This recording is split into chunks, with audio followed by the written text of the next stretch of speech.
Alright everyone, we won't be here for long. Just make it easy for us, hand over all your valuables and there won't be any trouble. Simple as that. Hey, what's going on here? Huh. Oi, you must be a new recruit. How brave of you to come out here alone. This is your chance to leave and join the others in the guard hut. No, I can't do that. I'll have to ask you to comply with the laws or...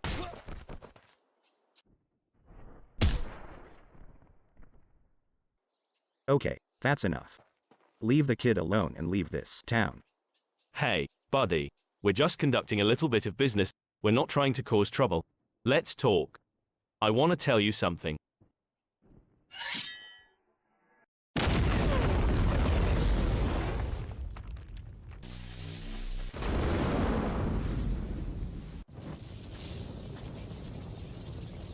The boss is going to hear about this.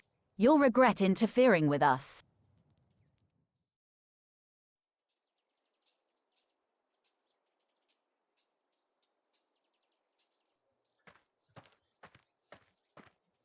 One, please. Hey, you're that mage from earlier that fended off those bandits. Wizard. Illithid. Well, I'm really impressed with what you did back there. I've never seen magic like that before. Thank you, it was nothing. I don't want to bother you too much, but I'm probably never going to get another opportunity like this. Can you teach me those spells? I'll pay you for your time. Do you realize how long that will take? One does not just simply learn those types of spells without years and years of studying.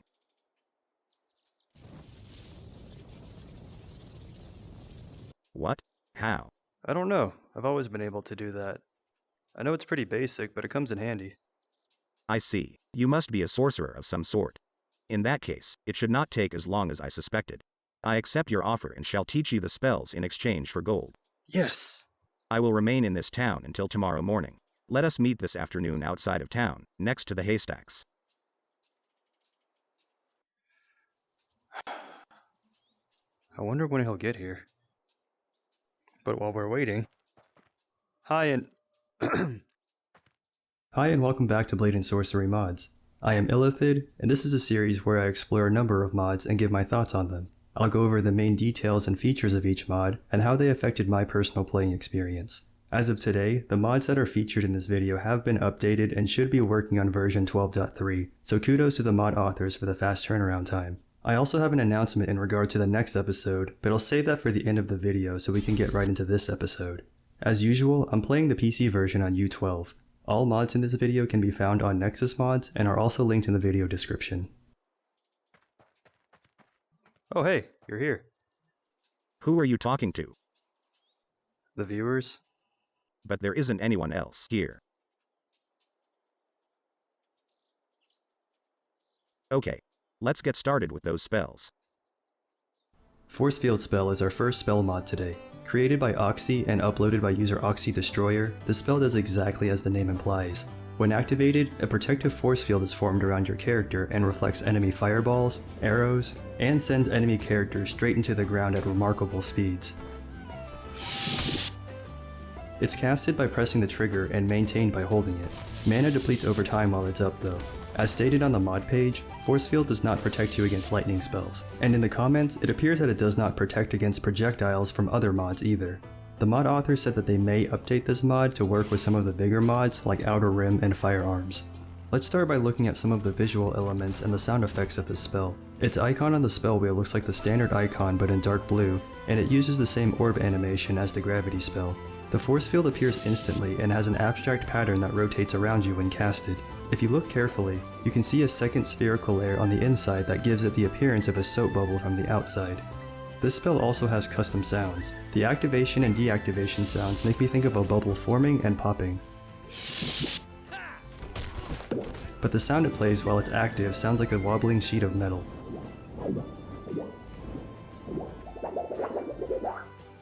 I noticed that the wobbling sound stops working sometimes, but the other two sounds are consistent. There isn't much to say about how this spell performs other than it works just as described.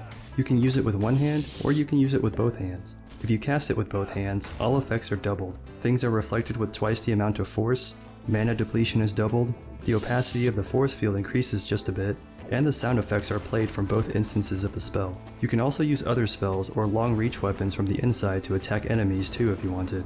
I think this is a great spell that offers an additional way to protect yourself, but I feel like the melee enemies in Blade and Sorcery ruin the experience with it. They'll just run right into your force field and kill themselves. Although I can't blame them because they're not programmed with the spell in mind. Looking good. Allow me to try one thing.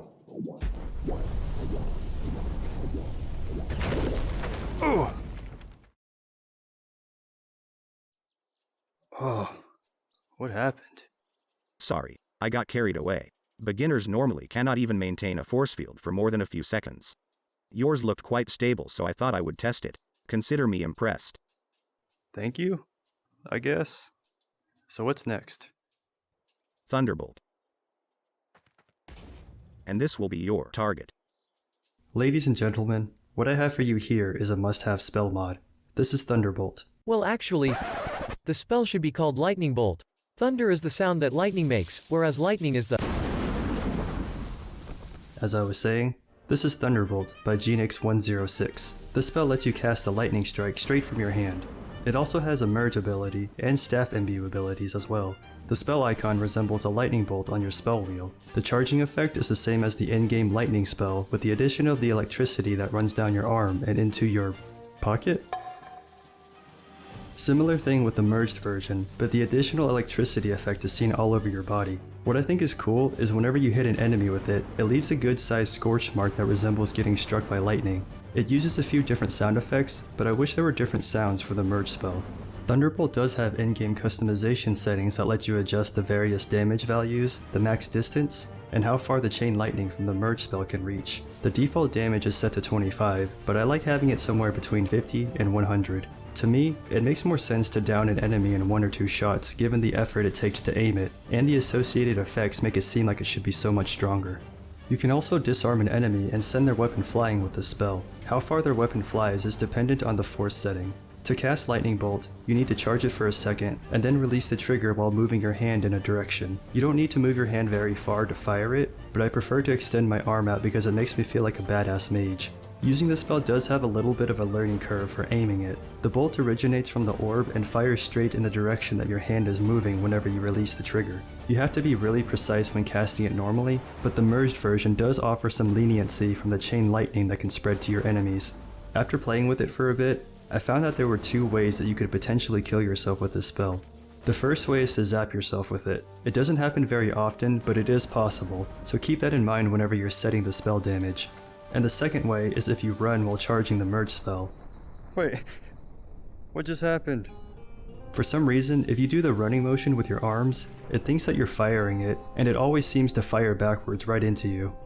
Imbuing a staff with this spell allows you to fire unlimited lightning strikes from the staff by pressing the spell wheel button. The staff slam attack sends out an electric wave and strikes the closest enemy with a lightning bolt from the sky. Chain lightning bolts then spread from that originating lightning bolt to take out nearby enemies. However, the staff slam is not unlimited. I can usually get about 3 in before having to imbue it again. What are you doing? I'm imbuing the sword with Thunderbolt.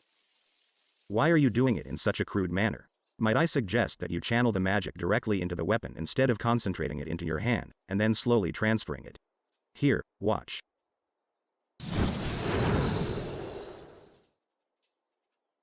This next mod is one that you should really consider getting, especially if you want to start incorporating instant weapon imbues into your combat. ImbueSharpen by Nishka and uploaded by user Nishka76 is a game changer. Instead of describing what it does, let me just show you.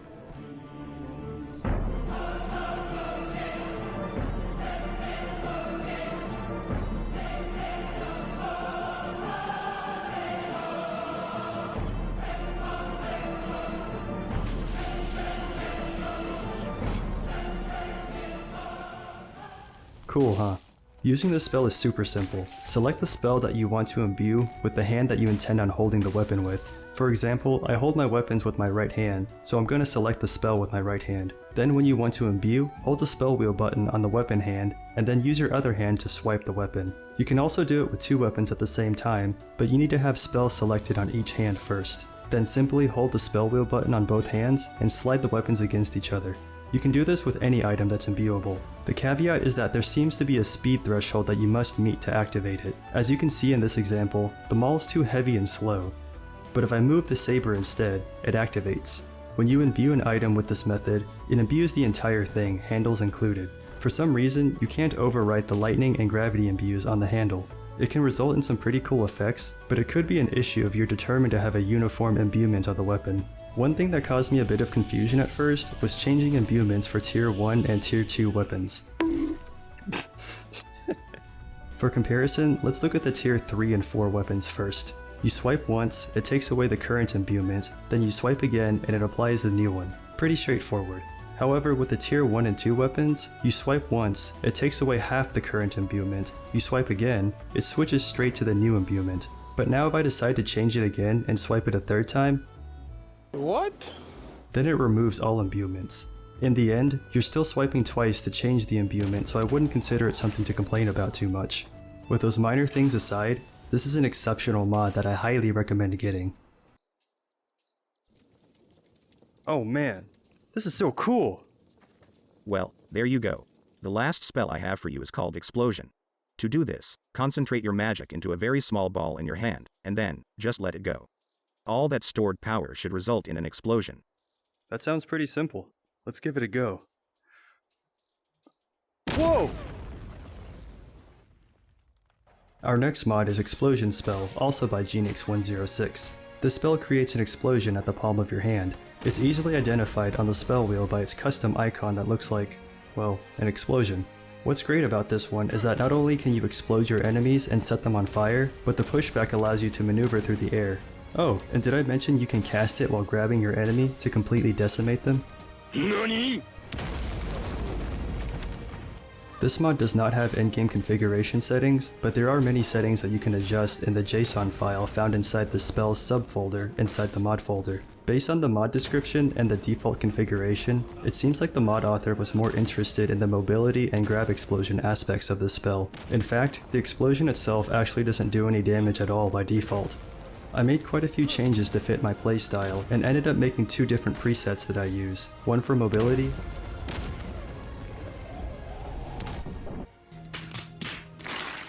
and one for damage.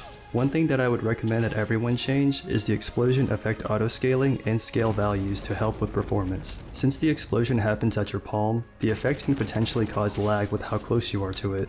I found that somewhere between 0.2 to 0.4 to be the sweet spot where I can get a nice sized explosion without too much of a performance drop. But that could be different for you depending on your computer's hardware. Whatever you decide to set it to, make sure you also change the auto-scaling value to false so the size of the effect actually changes. Holy shit, you fucking killed her, dude! This mod can definitely benefit from having in-game settings so you don't have to close the game every time you want to make a change. There's just so much versatility with the spell. If you want to use it for raw damage, then up the damage and maybe the dismemberment radius. If you want to use it for crowd control and apply a dot, boom, update the force and burn damage per second values. And if you want to become a rocket ship, crank up that player explosion force. Overall, I think this is a great mod that's highly customizable for what you want to do with it. Man, this spell has so many uses. I really want to thank you for teaching me all of this today. Of course. Shall we head back into town? Yeah, I'm getting pretty hungry.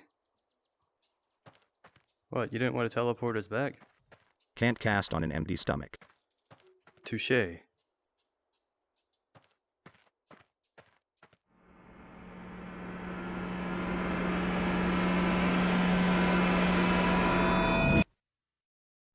And that is it for this episode.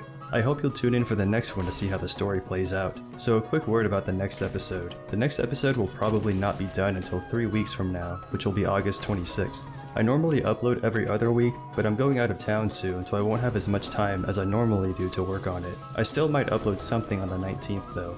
Maybe some Battle Talent gameplay. I bought that game like 2 weeks ago, but I've yet to touch it. And with that, I want to thank you for watching, and also give a special thank you for those that have left such nice and encouraging comments. They all motivate and inspire me to get better at making these videos. Please consider subscribing so you get notified when future episodes come out. See you next time.